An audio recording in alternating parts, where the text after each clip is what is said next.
Help me understand the GQ article where you talked about the 1994 playoff game when you refused to go back in the game and Phil set up the play for Tony Kukoc.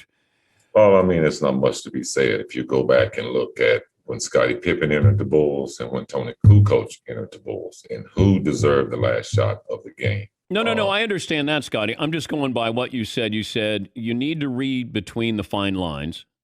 And then you go on to say it was a racial move to give him, Tony Kukoc, a rise.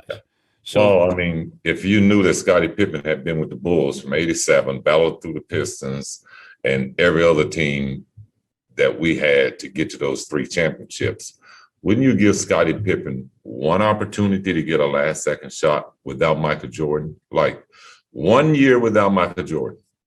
Can I get one shot? Like, I'm doing all the dirty work. But all of that I understand from the basketball standpoint. But when you say a racial move, well, why would Tony, who was a rookie, get the last second shot and you put me out of bounds? That's what I mean, racial.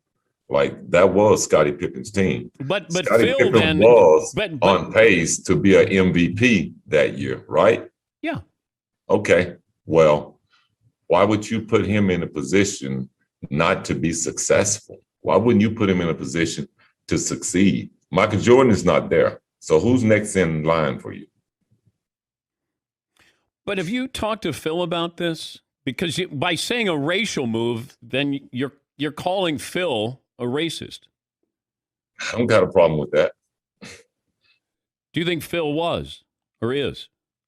Oh, yeah. I mean, do you remember Phil Jackson left the Lakers, wrote a book on Kobe Bryant, and then came back and coached him? I mean, who would do that? You name someone in professional sports that would do that. You know?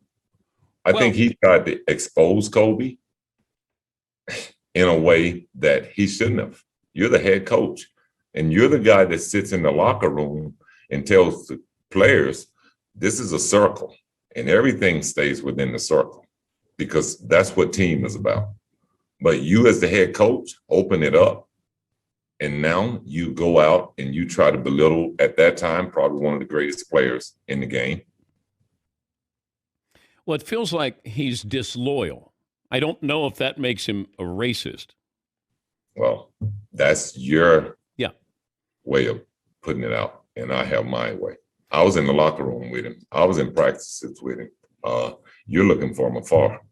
Yeah, and look, that's why I wanted to have you on. But I go back, and Phil designed a play for Steve Kerr when Mike was there. And Mike didn't have a problem with that, did he?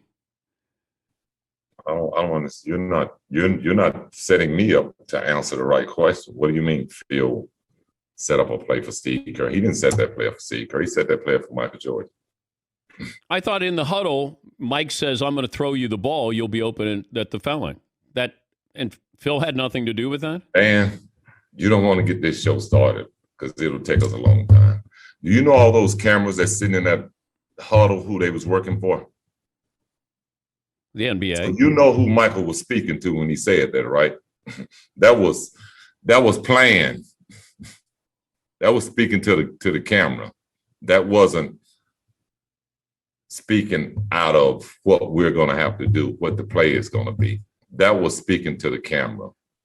Had John Stockton not came down, trust me. But that was building his own documentary because he knew he was controlling the cameras.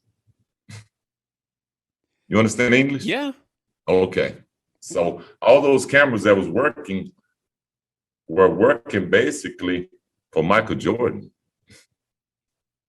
not for the Chicago Bulls. But they were building the Come Fly With Me, the Air Jordan videos. That's what it was. That was not naturally spoken. Okay. All right. That was rehearsed. Okay.